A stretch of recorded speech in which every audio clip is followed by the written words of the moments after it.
Hello, everybody. It's me, the Nutty Professor. I'm back. And I have a child who's going to help me podcast. Actually, wriggled off. It is, of course, me, Nutty Professor. I'm back. And I'm going to take this off. I just start with these to remind everyone that pandemic, wearing mask. And my nice black mask matches my Mini Cooper. I'm wearing the discrete hat today rather than the flashier one, and it matches my Nutty Professor T-shirt.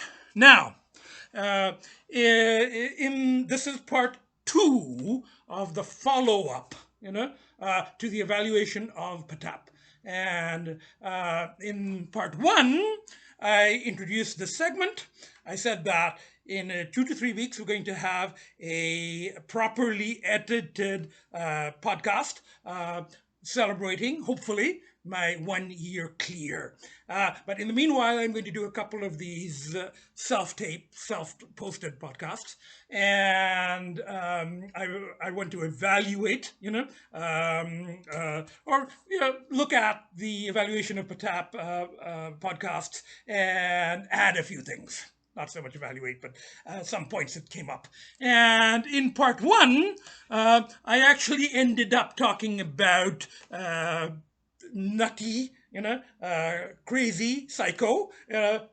And these are just kind of informal terms that I've been using. I refer to myself as the Nutty Professor, and just talked about how in my own framework, very informal, from nutty to crazy, crazy to psycho, and I've been trying not to go there, and being clear has helped me stay nutty, and I'm made 11 and a half months now, and I, as I said, it's kind of playful, not really serious as such. I mean, these are not technical terms, but I did talk about some slightly more serious concepts of Lang and Campbell. Now, today I want to return to this issue of PATAP and language in PATAP, trying to come up with less judgmental terms, clear rather than clean, struggler rather than addict, and we've got turning back strugglers and non-turning back strugglers. Now, there is a term that I have mentioned before that rather than say recovery, rather than say a recovering addict, I've been talking about return, so the returning struggler, Now, I've mentioned this in some previous podcasts, and I actually got that term from Joseph Campbell. Now, Joseph Campbell was a mythologist rather than a psychologist, but he was a Jungian, and his most famous book, probably, Hero with a Thousand Faces. There's a series of books, Power of Myth, includes creative mythology, which is a very good one. And he also had a TV series, Power of Myth, interviewed by Bill Moyers. Educational TV. Now, the thing about Joseph Campbell was that his theory involved, or one of his theories, 12 stages of the heroic journey. And I'm not going to go through all of them here, but he was a friend of George Lucas, and this has come up in previous podcasts that Campbell influenced Lucas in terms of Star Wars, and you can see very clearly in Star Wars the heroic journey, and the Campbell talks about the 12 stages of Luke Skywalker's journey. The first stage is the call to the journey or call to adventure, and the hero usually refuses and says, "No, I don't want to do this. I don't want to go save the world. I'm quite happy here on this planet with my adopted family." Then his adopted family gets killed. So after he refuses the call, he is forced to embark on the adventure, and he meets his mentor, and then he enters the dark cave, or symbolically, the supreme ordeal. He brushes with death, and then he gets his boon In mythology, sometimes they talk about literally a treasure, but Campbell uses the term boon. It just means something useful that comes out of the journey. It could be Luke Skywalker saving the world, but it could be insight, knowledge. Now, the point I want to make is that Campbell was saying that the heroic journey does not apply only to stories and myths. It also applies to everyday situations. We're all on heroic journeys to a certain degree, and we all, at certain stages, and sometimes we refuse the call, and then it comes back in another context later, and I've also talked about before how sometimes people, in the other world, they don't want to return. I've got turning back strugglers and non-turning back strugglers, and Campbell talks about Odysseus and how Odysseus, took him 10 years to return to his ordinary world.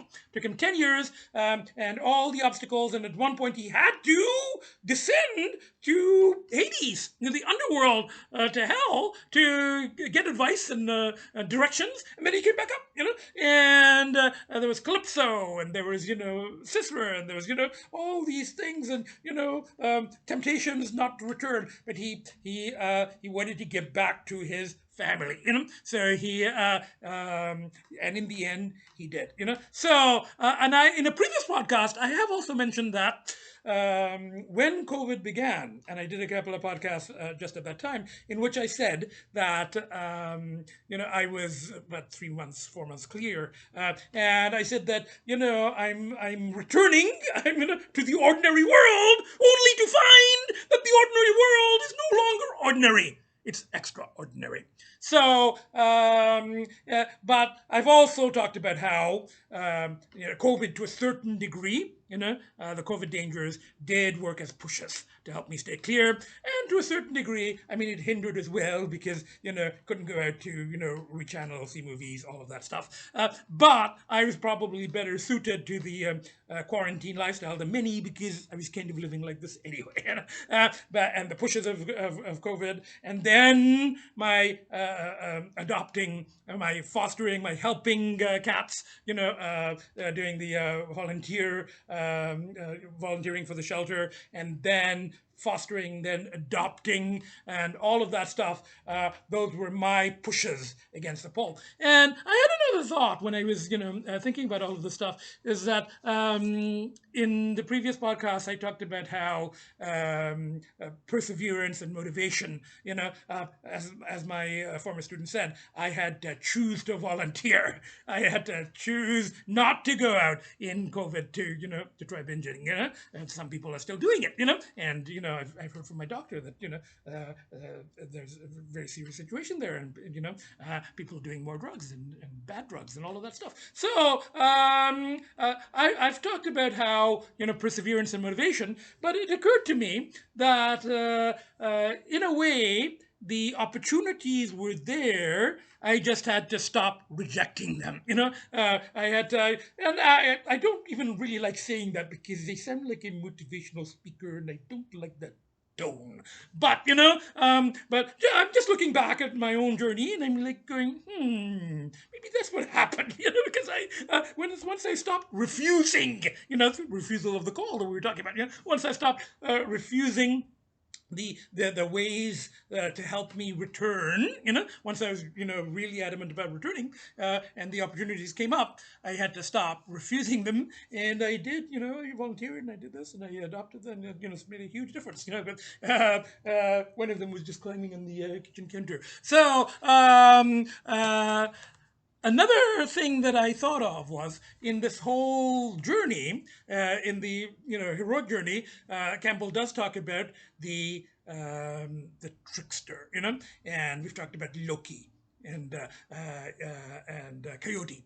And in my own journey, I did come across someone who had their own version for addiction, and they called it the dusty dumpster rodent weasel, which is kind of a trickster in So we've had all of these things coming up, but I am now, returning to the ordinary world. And as I said, when I started returning, the ordinary world became extraordinary in some ways, and in some ways, I mean, it helped me. COVID and the restrictions and all of that stuff, and quarantine wasn't that much of a hardship to me because I kind of live like that anyway, and all of that stuff. So, but the pullers have still been there. So, I wanted to add that, and in the next podcast, probably the next podcast will be the one where the properly taped one with the 1 year clear. So hopefully 2 more weeks, and after that there's going to be a car podcast that we're going to release. So and there's another direction that I want to. I've mentioned this now, and I'll just I'll come back to this later. But I've talked about the heroic journey and the return. Joseph Campbell.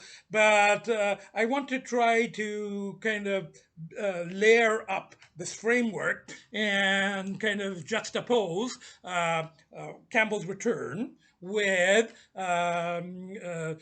alchemy. You've got the stages of conjunction and fermentation, and Kundalini. Now, I personally don't, practice, meditation formally or anything like that. But, I'm interested in chakras theoretically and as a framework and metaphorically. And in the chakras, you have the crown chakra, and you have the third eye one, and I want to see how that, and it does overlap with the stages of the heroic journey and the return, So that Campbell talks about that when the hero returns, that part of the boon, part of that brush with death and coming back to the ordinary world is that, you are now master of two worlds, or lord of two worlds. The ordinary world, which you've returned to, and he uses the term spiritual world. I have trouble with using spiritual terminology, so let's just say the inner world. Part of the journey and the return is balancing, and I've talked about the inner world before. It's come up, dreams, and dream analysis is very important for me in my own analysis. So part of it is this balancing act of the inner and the outer worlds. So we'll talk more about that later. Just kind of introducing that. So hopefully see you at the next podcast, which will be 1 year clear. Hopefully a properly edited podcast. So for now, stay safe. Bye for now.